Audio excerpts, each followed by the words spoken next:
somebody that I told you guys that is going to be emceeing it from here. I want to introduce him just so that you know. He works for the Lawrence Township Police Department. He works with the traffic unit. He's also a graduate of Lawrence High School, class of 1995. So he was where you guys were, I don't know, it was a long time ago. I graduated in 1998. He's older than me, but he's a vampire. You definitely look better. You look younger somehow. But give us a round of applause for Lieutenant Drew. He's going to be emceeing today's events. Thank you, Mr. Williams. Good morning. Everyone ready? It's great to be here today. Like Mr. Williams said, I'm Lieutenant Drew. I've been with the Lawrence Township Police Department for going on 20 years now. I graduated from Lawrence High in 1995, and I was an assistant wrestling coach, actually with Mr. Verga, for about 10 years. So I've been very, very connected to the Lawrence High School community for literally decades now. Unfortunately, I have been through the death of classmates, of students. It's traumatic. We don't want any of you to go through that. Please, learn from what we're going to show you. This is an enactment. There's a lot of resources, a lot of people who take part in this, all for you, because we care about you. Some of you might remember me from August when you received your parking permits. I spoke about what a big responsibility it is to drive, how important it is to make good decisions. The risks I spoke of in August regarding driving safety are real, and unfortunately, this is often the most dangerous time of year for newer drivers. With beautiful weather, proms, graduations, parties, and celebrations, there are so many things to distract you from safe driving. So many things to tempt you from being responsible. Almost every spring, there's a high school student from somewhere in the county who doesn't make it to graduation because of a preventable traffic death. Please don't let it be any of you. We're going to start our program for the mock DUI. You'll see how things unravel. Again, this is a preventable death.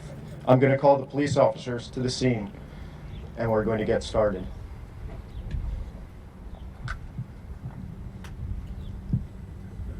(188 to 200).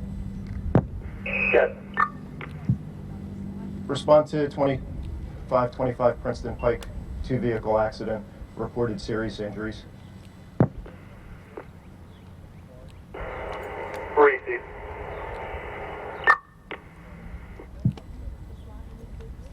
Any other available unit, respond to 2525 Lawrence High School, motor vehicle accident, serious injuries.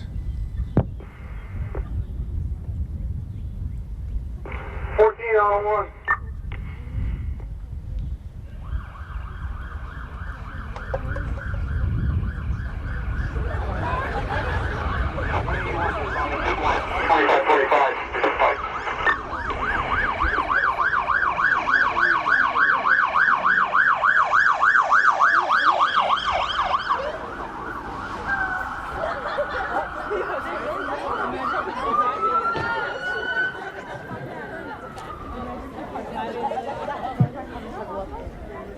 The first function of police officers on the scene is going to be the health and welfare of the people involved. Before we worry about anything else, we're going to tend to possible victims. What we can do is limited. We're going to render whatever aid is possible. Right now, the officers are going to evaluate all the passengers in the vehicle and give whatever kind of aid they can. While they're doing that, they also remember that they're police officers and we have a job to do, which is to investigate crime, see if there might be a crime. This could be a simple accident, or it could be something more.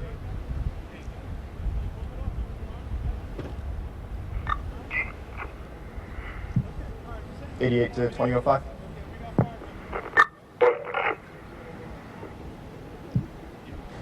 Can you have units respond? 2525 Princeton Pike, motor vehicle accident, serious injuries and ejection.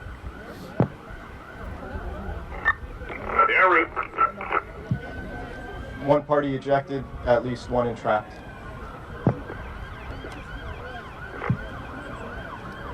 Four injuries, one possible fatality.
Now fire EMS are responding. A two-vehicle crash such as this requires a lot of personnel. Depending on where this crash might be, it would also require the closure of many roads. That takes a lot of personnel and makes a major disruption. It's also very, very public. The first responder, firefighters, they're coming out. You see generators. There's equipment there, trucks to stabilize the vehicles. This is a very complicated scene because of the nature of the injuries. You have entrapment in the one vehicle at least, ejection in the other. And you can't just tend to the injuries without stabilizing the victims, making sure they're backboarded so you don't hurt them any further.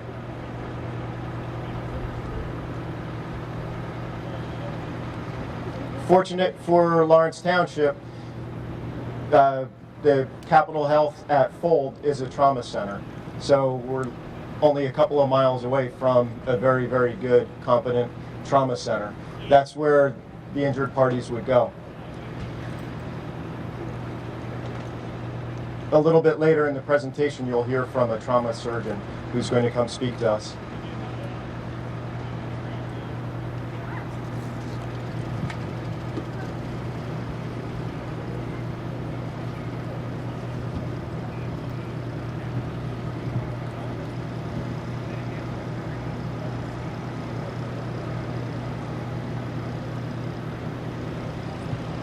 As with most things today, things are very public. Everything's in the public eye. With social media, people get alerted to things very quickly. Before we could even finish what we're doing or fully know what we are doing, you might have friends or family members who've been alerted as to what happened, trying to come to the scene out of concern. Unfortunately, that concern often gets in the way of the first responders doing their jobs.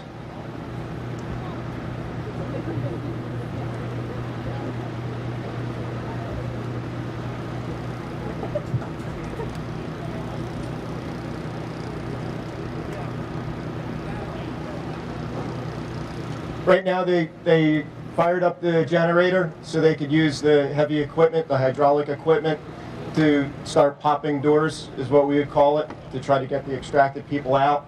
If you can't pop the door, we would have to use the jaws of life, which actually would cut the roof off or cut the door off the vehicle.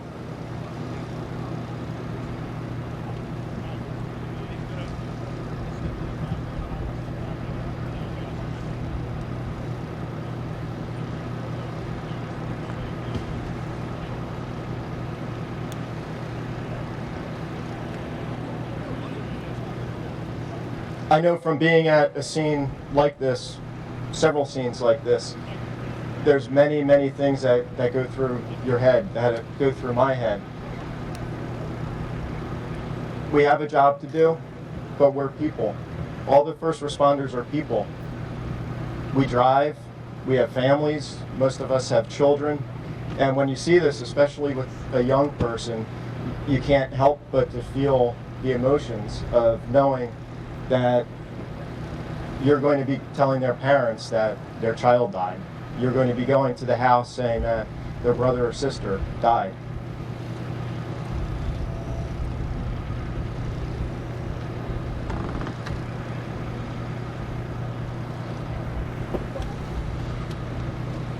Sometimes the worst part about it is just standing there knowing there's nothing that you can do. It looks like the passenger in the beige car, the one who was ejected, that she's deceased. They have a sheet over her. She's showing no signs of life.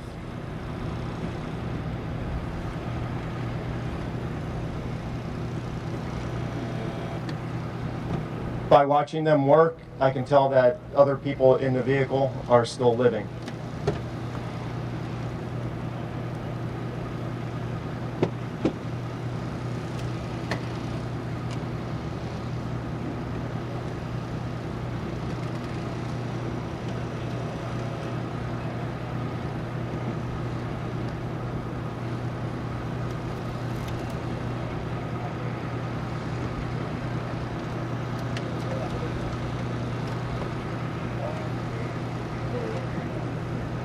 One of the officers is taking photographs, and he's doing that for future court proceedings. Out of something like this, there's certainly going to be court proceedings. If I'm confident that it is going to be a DUI case, driving while intoxicated or drugged while driving.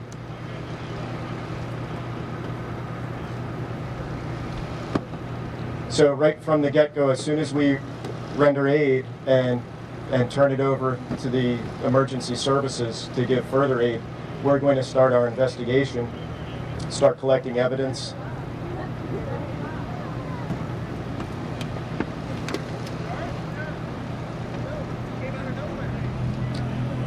Here we have our driver.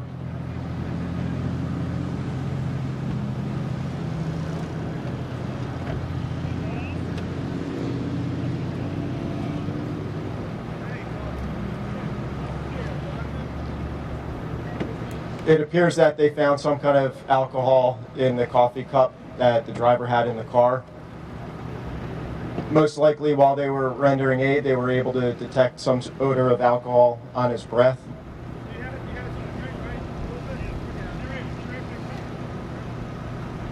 Officer Mejia is now performing the sobriety tests.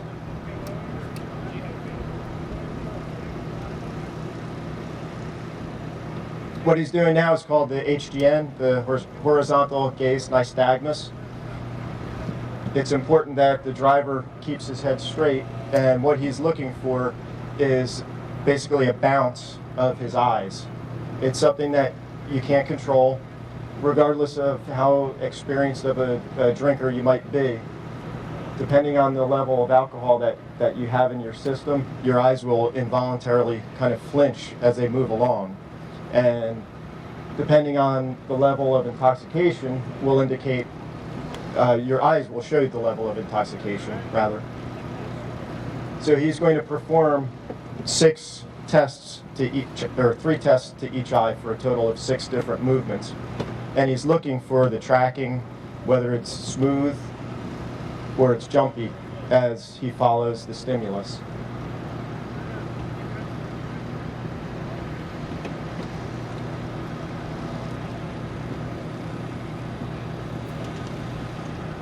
This part of the test here is not only for alcohol, but when he's going vertically, it's to test for other intoxicants such as marijuana.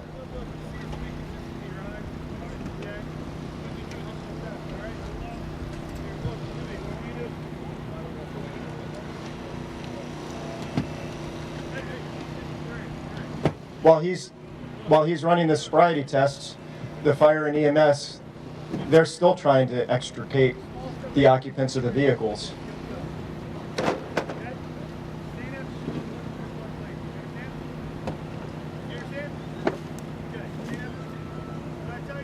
Imagine being in the back seat of that one car. being injured, seeing all these emergency responders outside your door, not being able to help you.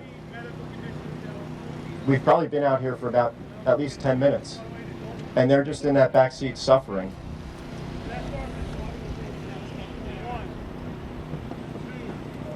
The person in the gray car might be totally innocent, may have done nothing wrong. They may have just been driving home from their night at work. They're stuck in the car. They don't know what's happening. They might not be able to feel their toes.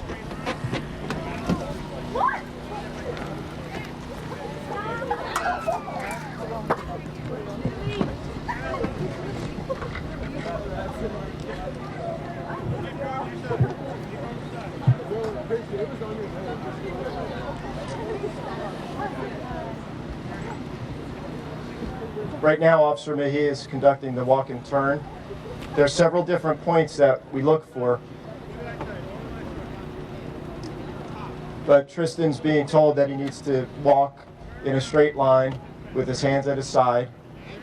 With each step, his heel would touch the toe of the foot behind him. He's going to be asked to count out loud a certain number of steps. At the end of the line, at the end of that number of steps, he would turn around and do the same thing back. We're looking for several things with that. You have to remember the directions that you need to count out loud. You need to remember the number of steps that you need to take, and you need to remember how you were supposed to step. It's not easy when you're high or intoxicated to remember all those instructions.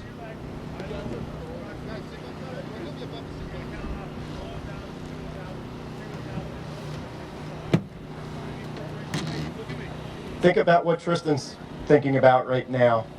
He was just in a bad crash. He has one passenger who we know is dead. And now the police are testing him for being drunk or high. What are you going to tell your parents? What are you going to tell your friend's parents? That might be his girlfriend there, dead on the hood of the car. Imagine. Her parents trusted him, and he killed their daughter. Regardless of your age, that's something you never, ever want to have to think about, taking someone's life like this.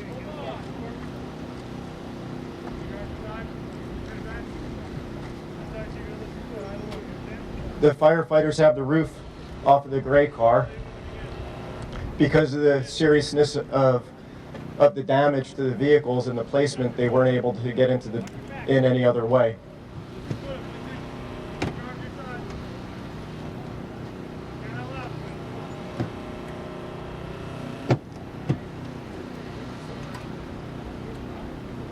I'm getting my first look at the victim in the back seat of Tristan's car. She's not moving. They had to pop the door off to get to her.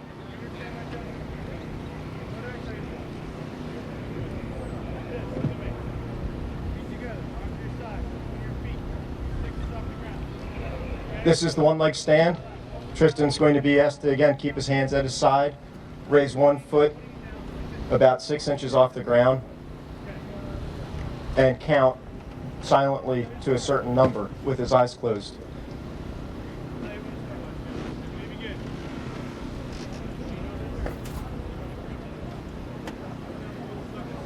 What we would be looking for is wobbling, kind of like what he's doing right now, putting his foot down before that certain number, and he's counting, but Officer Mahi is also timing it to see his perception of time. If someone's, depending on what kind of intoxicant the person has, their time might speed up or it might slow down. So when Officer Mahi times 30 seconds, his count might be up to 60 or 75 seconds, indicating that he has some kind of depressant. They've determined that he's intoxicated and they're placing him under arrest.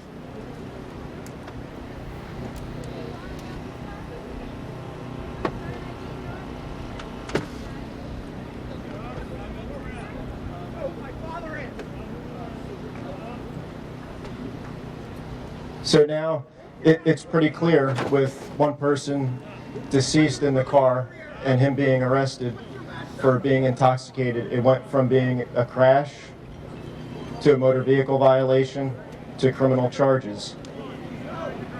He's going to be charged in at least one person's death. It all seemed very innocent when he was having maybe a few drinks or smoking some marijuana. That's the thing. With all this stuff, it always seems innocent. It doesn't seem like you're going to kill somebody. It doesn't seem like you're going to paralyze yourself.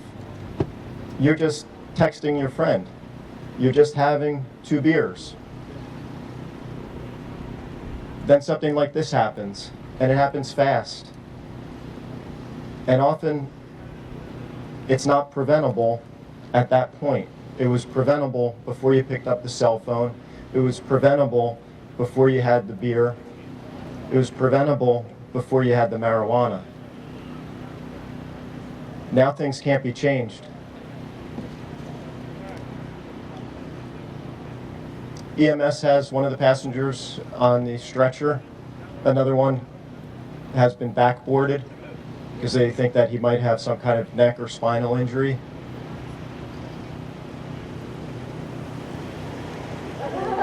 It looks like he's been intubated.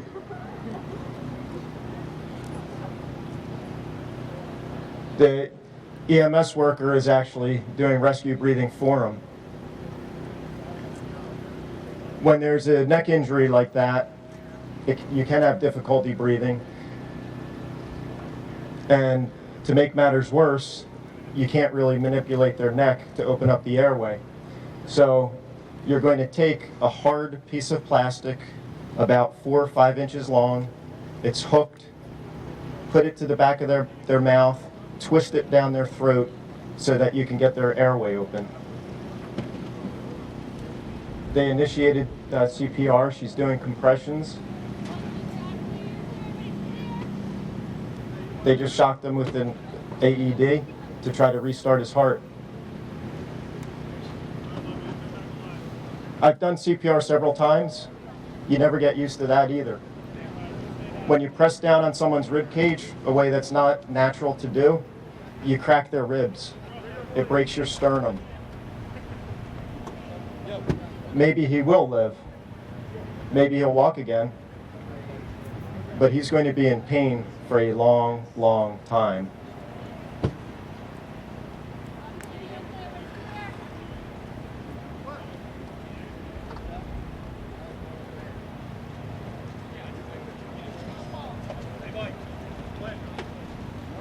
By this point, with a deceased person as a result of the intoxication, we would have detectives come out to the scene, the county prosecutor's office. We'd be doing a crash investigation and reconstruction.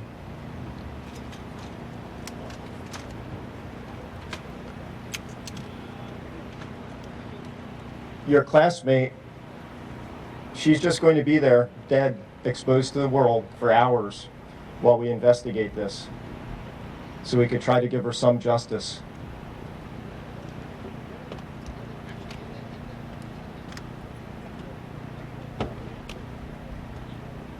They're still working on the other driver,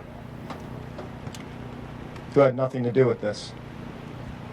Now their lives are forever together, and not in a good way.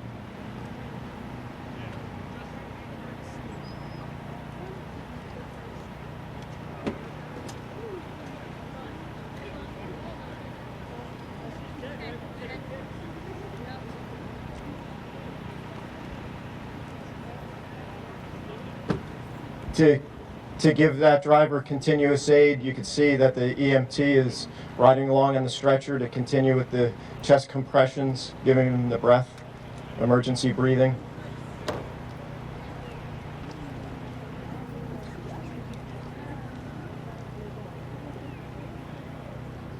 This is not the way you want to end your prom night.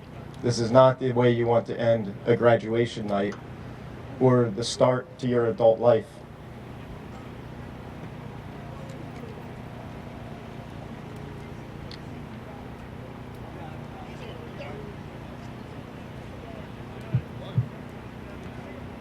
All the victims are going to the hospital except for the deceased, who's going to be waiting here for the medical examiner's office.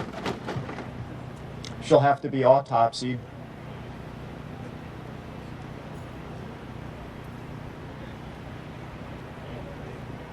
Think about one of your friends.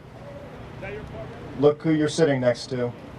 Imagine them out on a steel table, killed by another classmate, another driver, their entire body being cut open so we could figure out what the exact cause of death is. It's obvious, someone's irresponsibility, but it's still part of what has to happen.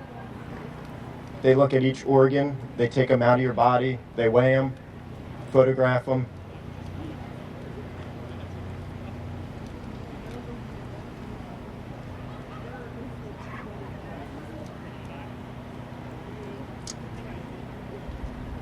We have the one party under arrest. He's going to be taken back and processed.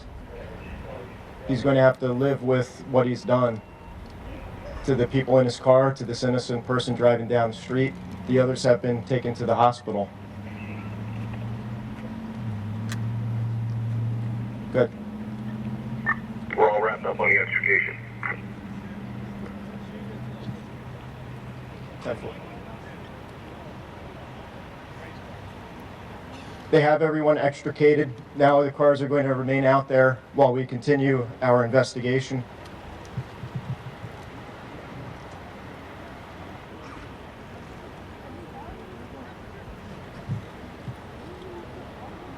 I'm going to give the microphone over to our chief EMT, Chrissy Vincent, to explain a little bit about what she was doing out here. Morning. What'd you guys think?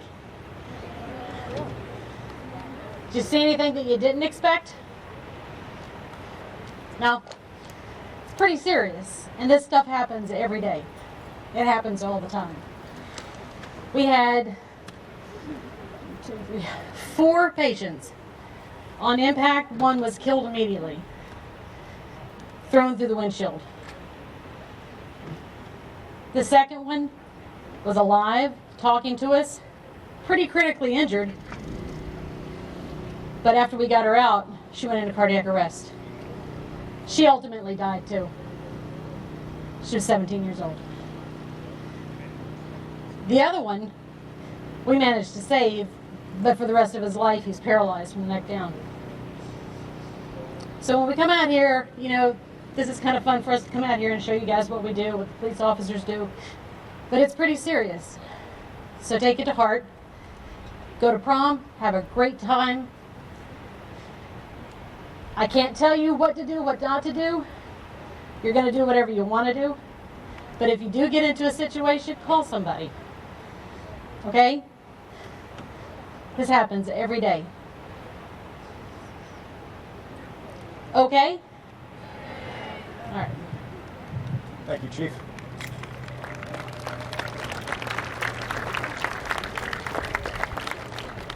We're going to take the program inside. We're going to hear from a judge. We're going to hear from an emergency room doctor and talk a little bit more about what's going to happen after the initial crash scene. Thanks for your attention outside. Events like what you saw outside happen way too often. In fact, this year alone in New Jersey, there have been 210 traffic fatalities. Look around. That's almost all of us dead. I wrote this up late last week, so I'd have something to speak to you guys about. And when I prepared it, there were 204 fatalities. A week later, it's 210 in New Jersey. That's almost everybody in here, dead. That's over 200 times that a police officer has gone to someone's home or work to tell them that a loved one has died. I said it outside. I've had to do it too many times. It's terrible. It's something that sticks with you. Imagine being that person. Imagine one of your friends sitting next to you, being drunk, being high, texting, and killing your parents. They went out for dinner, you stayed home, I knock on your door to tell you that your parents are dead. You're now an orphan. Enjoy your wedding, enjoy your college graduation, enjoy the birth of your children without your parents there, because someone made a bad decision. Someone told me. But I'm not just talking about dying. Think about being in a wheelchair for the rest of your life, being confined to a bed, having a traumatic brain injury, having to sit there, wanting to say something, and not being able to get the words out for the rest of your life. Forget about your plans for the future. And I'm not just talking about drunk driving either. It's driving under the influence of marijuana, pills, other intoxicants. It's driving while texting. It's failing to wear your seatbelt. It's going too fast. The thing is, it's all stuff under your control. It's all things that you can prevent. It's all things that we can prevent.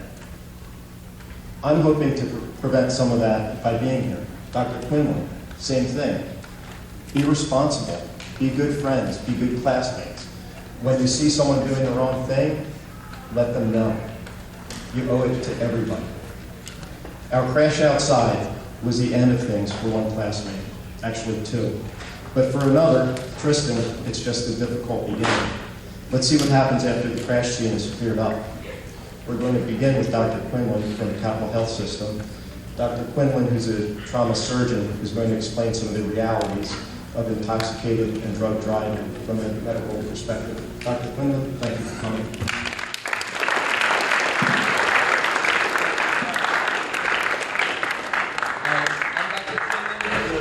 I work about a mile down the road at the trauma center. I'm actually a trauma surgeon. I'm not the ER doc.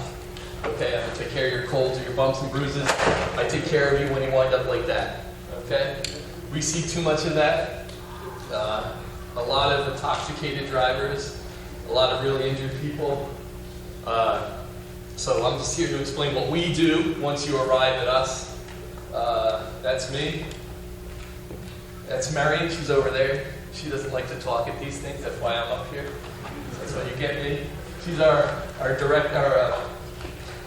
trauma program manager. She keeps me in line.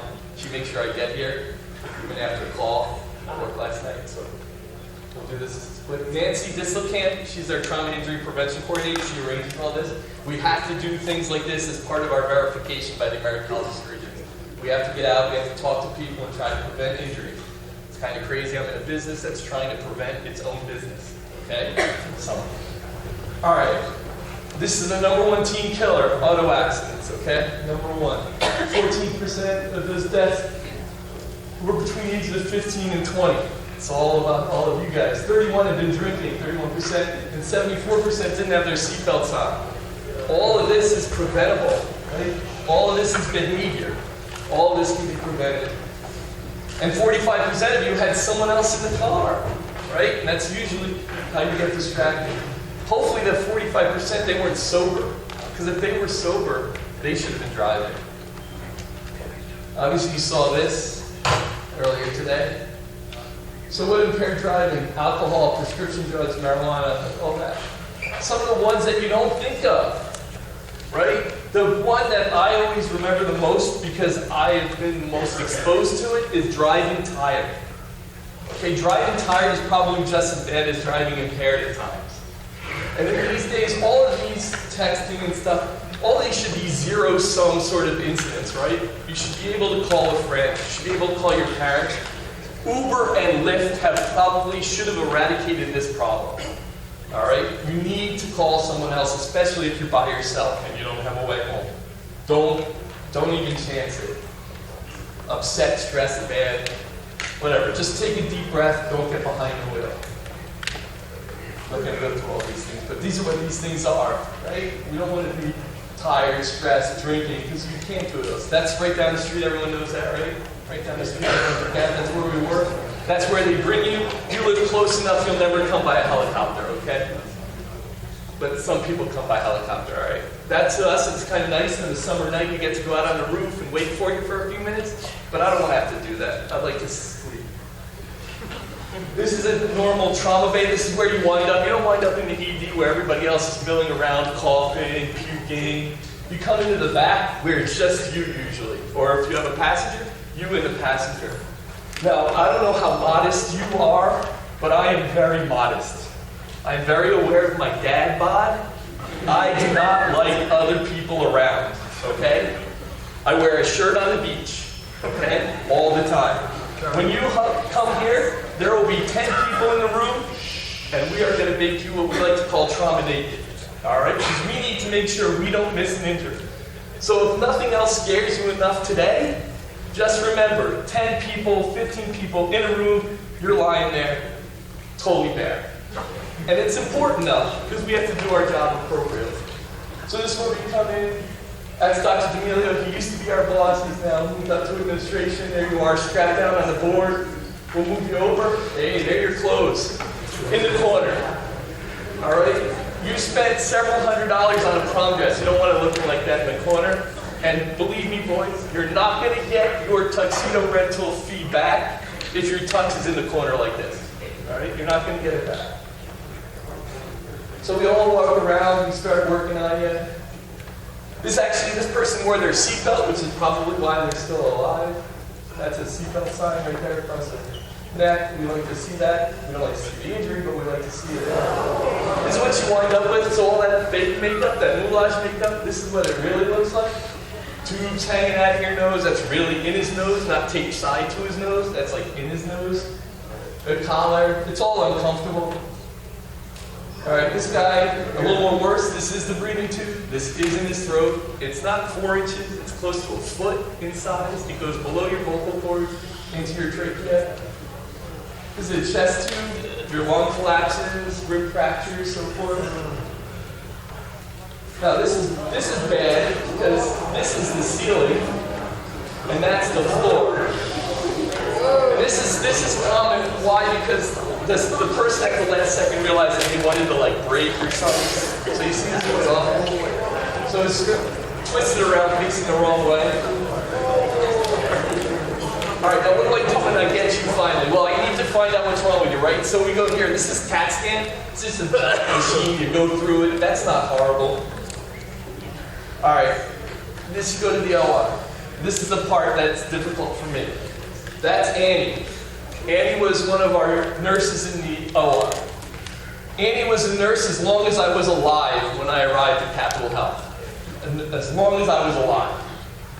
She was like grandma. You'll learn later on in life, when you go to a job, you'll find someone, a peer, or usually a colleague who's been at it long enough that when you're tired, they know you're tired, they'll get you a cup of coffee.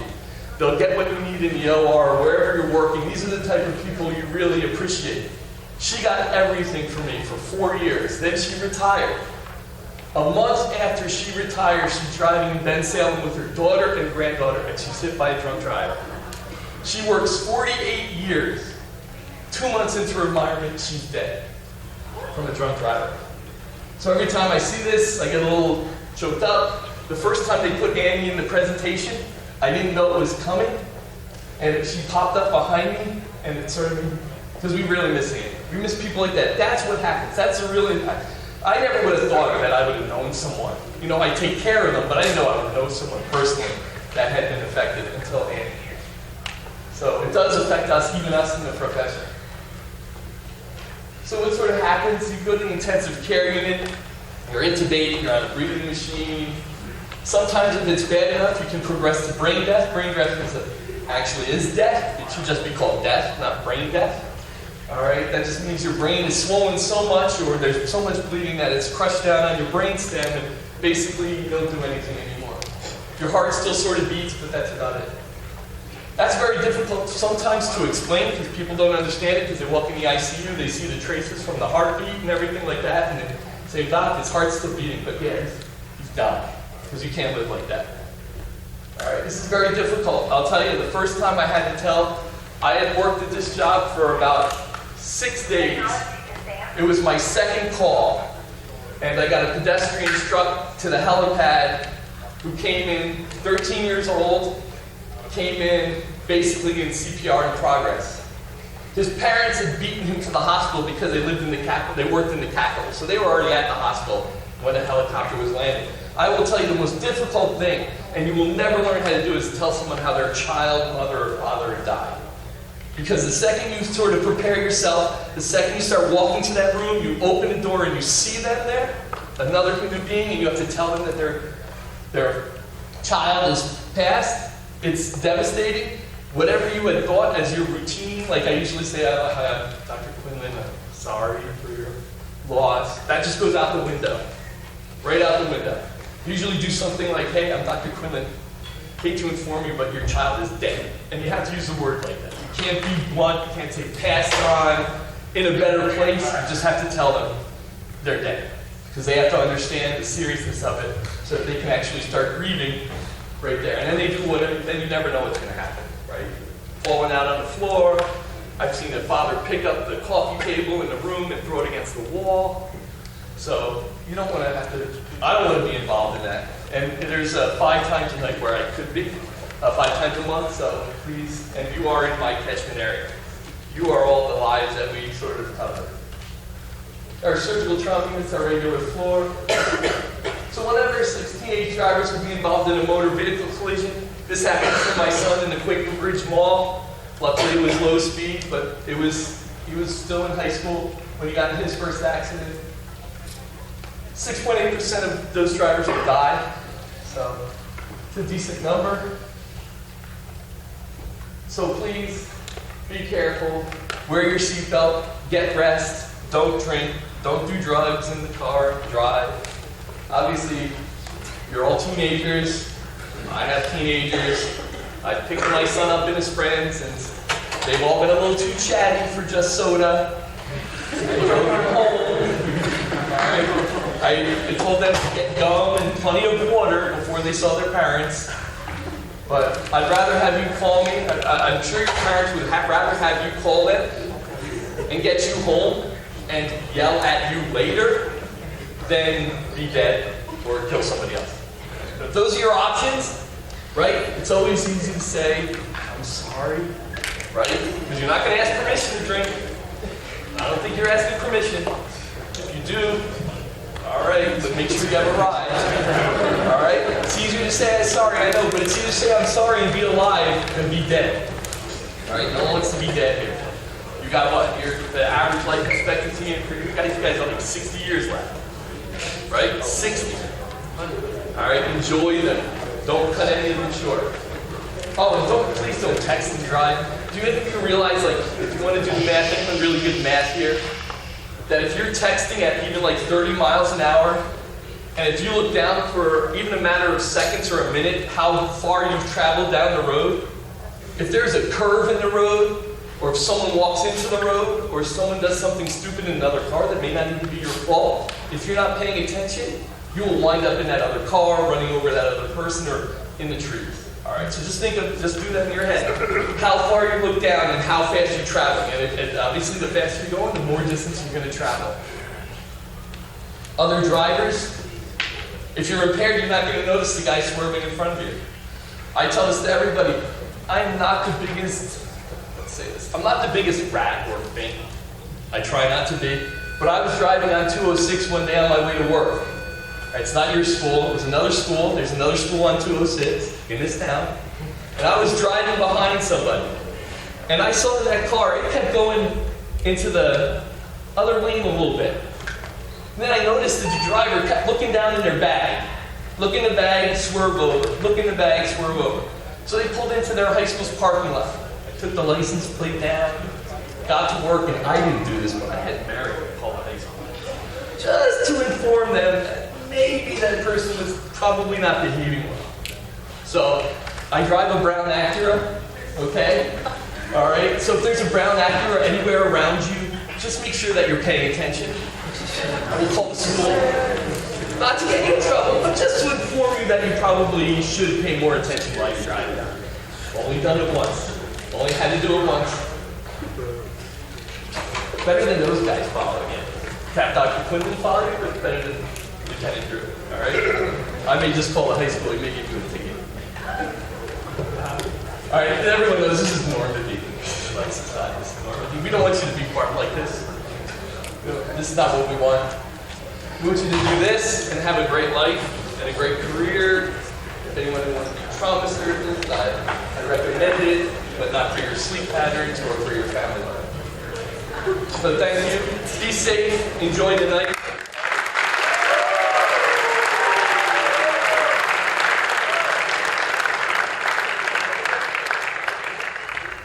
Now we're going to go on to the courtroom where your classmate Tristan is going to be arraigned by Judge Brian Duff. The consequences of irresponsible driving can cost you your freedom and financial health. Please prevent it. The Honorable Brian Duff is going to preside.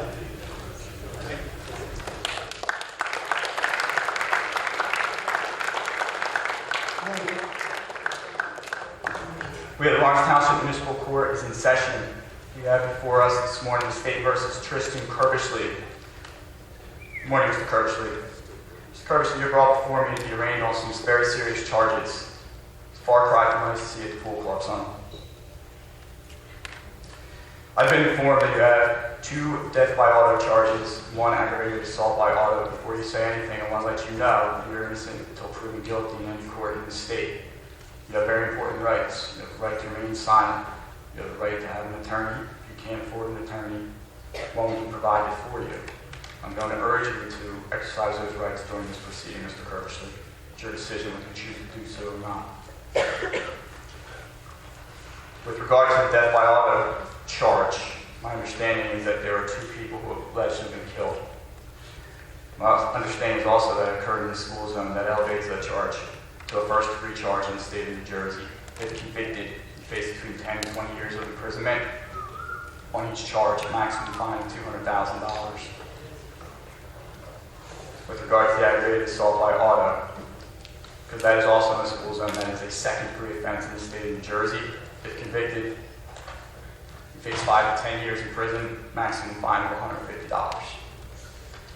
I don't know if you're at this.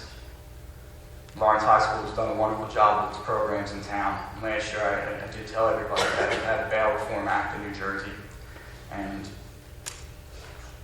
these sets of charges are charges for which the prosecutor could seek to detain you without the ability to be released pending your trial. All the money in the world may not get you out of this, Mr. Kerbishley, because the court now is going to have to assess some of your risk factors. Before that happens, I don't get to do that in Lawrence, sir.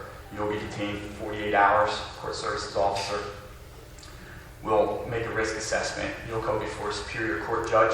Will make a determination as to whether you'll be detained. Even if you're initially released, the prosecutor, because of the nature of these charges, has an opportunity to file a motion to have you detained pending trial. Detained is a fancy word for saying you will remain in jail until trial of these charges. Do you understand those charges? Because they are indictable offenses, I will enter not guilty pleas on your behalf. You do have some motor vehicle charges and charges that would be heard before the Lawrence Municipal Court. I do not have jurisdiction over those charges right now because of these serious offenses pending against you, but I think it's extremely important for you and anybody else in the public who's listening to this court proceeding to understand the nature of those charges. You're charged with driving while intoxicated. My review of your date of birth indicates that you're under the age of 21. I'm going to explain to you the charges for both being of age and being underage in New Jersey. In New Jersey, if you're underage to consume alcoholic beverages, having even a 0.01 blood alcohol content in your system will expose you to penalties. Those penalties can be up to 90 days, loss of license, fines up to $500 if you participate in alcohol and driver safety program. If the breath testing comes back and your readings were that of an adult, we're going to read you the adult charges and the adult penalties. If your blood alcohol content was between a 0.08 and a 0.09, you would face up to 3 months of loss of license. You would have over $500 in fines and assessments, and you would perform community service.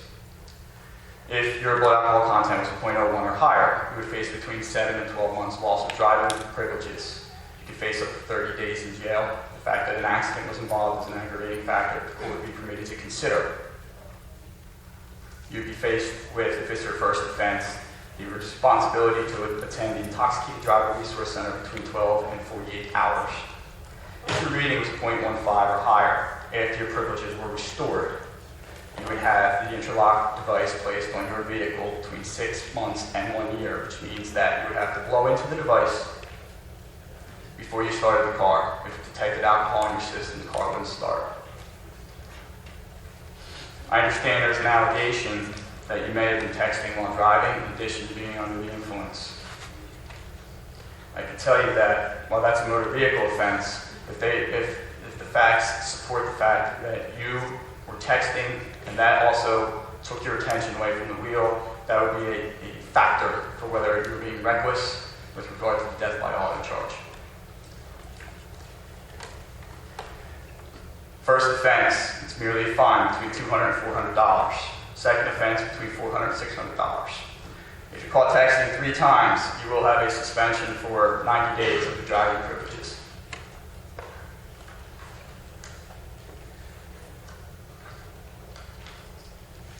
While it shows that you're 18, I don't have any clear indication as to whether or not you are still on your provisional license. I'm going to let you know that you should already know this, Mr. Kirschley. You're only permitted to have one additional passenger unless accompanied by parent or guardian. The nature of these charges indicate to me that you had more than that amount of passengers in your vehicle. Any students driving on a graduated driver's license face a $100 fine per violation.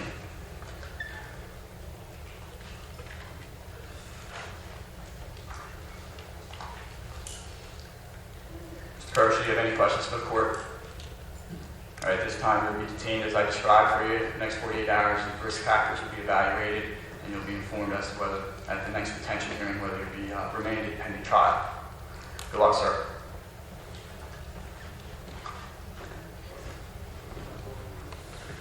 Some serious stuff. Dr. Quinlan, he told you a number of the statistics. We're not here just to express gloom and doom. You guys have a wonderful, wonderful couple of weeks coming up ahead. You have prom, you have graduation. It's really just to inform you so you can make some informed decisions, some better decisions. I'm Brian Duff. I live in Lawrence. I recognize some of you out there. You're the older siblings of some students that I coach in town. My children are sophomore and 8th grade here in town. So it's important that you guys just understand some of the consequences. Dr. Quinlan, wonderful, wonderful surgeon. He is treated and saved the lives of a number of my clients in my private practice. You guys have any questions about any of the penalties with regard to drinking and driving, texting and driving, anything of that nature? I'm happy to answer them for you. I want you guys to make sure you make some informed and safe decisions. Dr. Quinlan hit on an excellent point. Uber, Lyft, some of these other services, they didn't exist certainly when some of those older people were up here and we were in your shoes. It's much better, I think, to be able to have a conversation, an awkward conversation, a pleasant conversation maybe with our parents. But the fact that you're allowed to have that conversation is certainly something well worth considering. It's the best decision to make. If you guys don't have any questions, I'll let you go. Let you get on with the rest of the program. I want to thank you for having me here. Let me talk to you briefly about this. Enjoy yourself the next few weeks.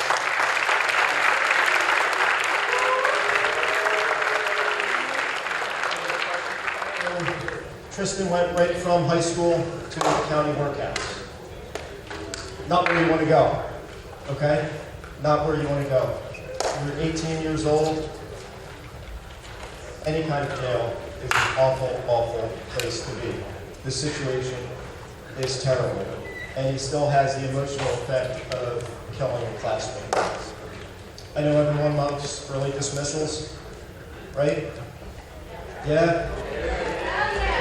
Well, unfortunately, today's early dismissal is so that you can attend the funeral of your classmate, Kaylee Quill.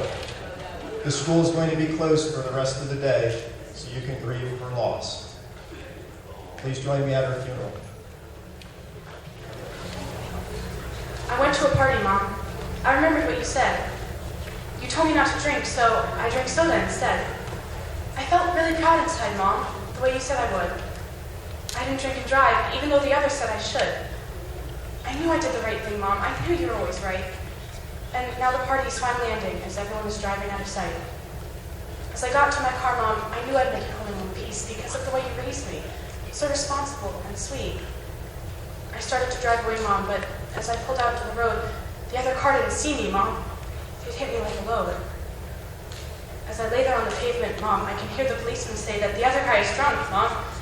And now I'm the one who'll pay. I'm lying here dying, Mom. I wish you'd get here soon. How could this happen to me, Mom? My life just burst like a balloon. There are people all around me, Mom, and they are really crying. I hear the medic say that I'll die in a short time. I just wanted to tell you, Mom, I swear I didn't drink. It was the others, Mom. The others didn't think. He was probably at the same party as I. The only difference is, he drank, and I will die. The guy who hit me is walking, Mom, and I don't think it's fair. I'm lying here dying, and all he can do is stare. Tell my brother not to cry, Mom. Tell Daddy to be brave, and when I go to heaven, Mom, put Daddy's baby on my grave. Someone should have told him, Mom, not to drink and drive. If only they had told him, Mom, that I would still be alive. My breath is getting shorter, Mom. I'm becoming very scared. Please don't cry for me, Mom. When I needed you, you were always there. I have one last question, Mom, before I say goodbye. I didn't drink and drive, so why am I the one to die?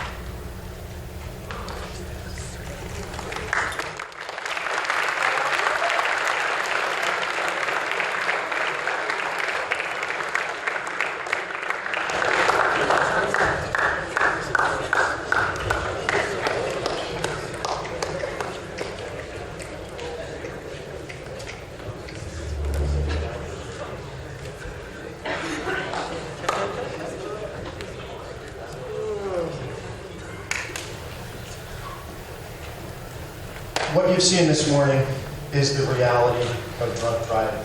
It's the reality of drug driving. It's the reality of texting and driving. It's the reality of making a quick, bad decision.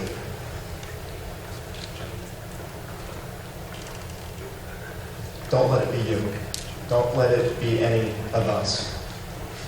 I'm not here to tell you horror stories and to scare you. I'm here because I care. Everyone who's participated in this event is here because they care. We care about you. We care about our community. We want you to be safe. I've told you a couple times that I went to school here. I dealt with the teachers, I dealt with the administrators, and I liked them.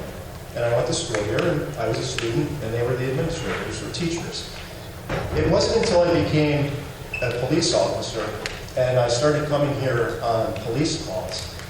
And I come in fairly regularly. And one thing that always impresses me, every time I've come, is that the teachers, the administrators, the guidance counselors, when I sit down to talk to them about what's going on, they know all of you. You are not just a number. They know about you, and they care about you. And it really gives me a sense of pride in the school and our community that so many people do care. And I'm proud of you too. All of us coming up here talking to you, it's a heartfelt kind of thing. And I really appreciate all the respect that you've shown to just sit and listen and accept what we have to say. I hope that at least one thing that one of us has said has made a difference, has made an impact. Be responsible, be safe, enjoy all of the great things that are waiting for you. This event is somber. We want you to have a great time tonight. We want you to enjoy everything that life has to offer. The next few months, the next several years are an extremely exciting time. Focus on the good things, but remember the significance of the decisions that you make. So in closing, for me, enjoy your senior prom. Congratulations on your upcoming graduation, and thank you very much.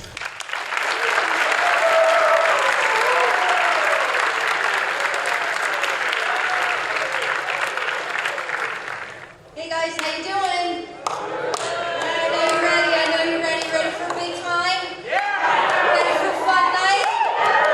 Yeah! Ready for a fun weekend? Okay, listen, some of you guys in this room know me. Some of you know of me. But those of you that know me know that I am here to help you guys make good decisions. I am here not to judge you. I don't judge you. I even myself make mistakes. Thank you very much. And I get an opportunity for like a whopping 10 minutes to talk to you guys before you leave. And the thing that I want to talk to you about is, listen, Misty gets the opportunity, I don't know if it's a curse or a blessing, I'm not sure which, to hear a lot of what you guys deal with in your lives. And what choices that you make, what decisions you make when it comes to all kinds of things growing up and being teenagers. And I get it. And there's days that I go, oh my God, I gotta get my hair colored again because my hair is turning gray again. And it makes you, sometimes you say things in my office that could make my hair curl. I don't think there is nothing in this world that I haven't heard yet in my office. And some of you guys in this room know that quite well because you come and you share these things with me. So what I want to bring home to you guys today is, I know that choices are made and decisions are made, and that most of you guys in this room may be 18 at this point, you think you're now adults. You know, adult is a title that you earn, and what you earn as being an adult is that you make good choices for yourselves. And those choices are what you're going to think about in this 3-day weekend. You know, you got today, you got tomorrow, you got Sunday. So please, you know, sometimes we discount like activities like this, but there's really like a reason for this kind of stuff to send it home to you. And what I want to do is, if you walk out of this building today, you know, I have friends that work in Montgomery High School, I have friends that work in other schools. You know, we lost a student in Montgomery High School, their prom. He was a graduate, however. He graduated last year, he went to their prom, he left, and it wasn't about drinking and driving. It was about lack of sleep. He needed to go to work on Sunday morning, and he left not having any sleep throughout the weekend, and fell asleep at the wheel, wrapped his car around a tree, and he died. And you don't hear about that.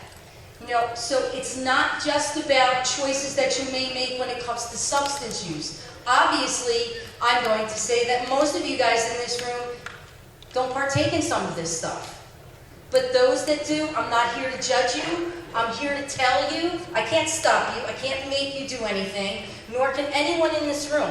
It's going to be your choice, your decisions, where you put yourselves this weekend. You know, I know that there's big prom houses going on this weekend. Be smart. Because when you have a group of people all together, and, you know, you're partying, you get in, and, you know, you get yourself in that space, you want to make sure that you have people in that facility, in that house, that's going to be responsible enough to take care of things. You're now going to be adults. You're going to move out into this world in a week and a half. And some of you are going to college, some of you are working, some of you are going to community college. Life starts. This is your opportunity to have a really good time this weekend. Remember it. Don't regret it. Don't wake up on Saturday or Sunday or Monday morning and say, oh my God, what did I do? Because these are the days you're going to tell your parents about later in life. So let me tell you what I did prom weekend, Mom and Dad. All right? Not now, maybe later. Okay? And the stories you're going to tell your kids. Because you're going to be the responsible ones that are going to say, listen, been there, done it. I'm going to teach you what it means to have a good time, have fun, enjoy yourself, but tell the tale the next day. I put that up there for a reason. Because at Montgomery High School, they've had some really tragic situations this year. And they're going to have a missing chair. And every weekend this happens, Miss D gets no sleep. Because all I say is, God, please take care of every stinking one of those kids so they're smart enough to make good choices about decisions they're going to make this weekend. It's all up to you guys. You know, I'm not here to preach to you. I want you to have a good time. I'm sure I'll hear the tales on Monday. You know, I want to hear the tales on Monday. I want to hear the crazy stuff you did that you are safe with. Don't put yourselves in a situation that you're going to have to come and talk to Ms. D in tears. That you're going to talk to an administrator or your school counselor because there was something that you just put yourself in a bad place with. It's your choices. I think you all make great decisions. I think you're all amazing. I watched you grow for the last 4 years. From the hot messes you were in my office, and some of you guys are really hot messes in my office, to the beautiful, amazing, wonderful, smart, moving on in world students that you are today. You are going to be young adults. In a week and a half, your life journey starts. This is just a stepping stone, my friends. So next round for you is the real world. You don't want to be arrested. You don't want to regret. You don't want to put yourselves in a situation where you're going to have to take care of a friend because they're in a really bad place. So I'm going to say this. Ladies, take care of each other. Guys, take care of each other. Guys, take care of the girls. Girls, take care of the guys. Respect one another. Respect the choices you make. Because that's the place I want to see you guys.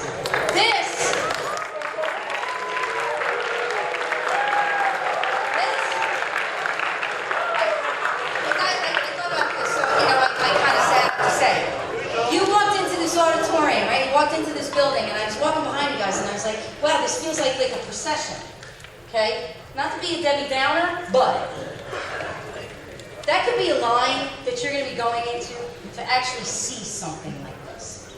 I lost 2 students. Thank God not in this building, and they were a little older. I lost 2 25-year-olds to heroin overdoses, and I had to go to a funeral for them. And I saw the students that I had when I was at that high school. And they looked at me and they said, Bart, I can't believe you're here. I don't forget you when you leave. We don't forget you when you leave. You've become part of our heart. You're my kids. You're their kids. So we want to take care of you. So be smart. Make good choices. Have a great time. Go do stupid stuff that's not going to get you arrested. Right? Go do crazy, stupid things that you're going to laugh about tomorrow. Tell the tales, tell the stories, share them with us when you come back, because graduation is right around the corner, you guys. I hope to see all of you.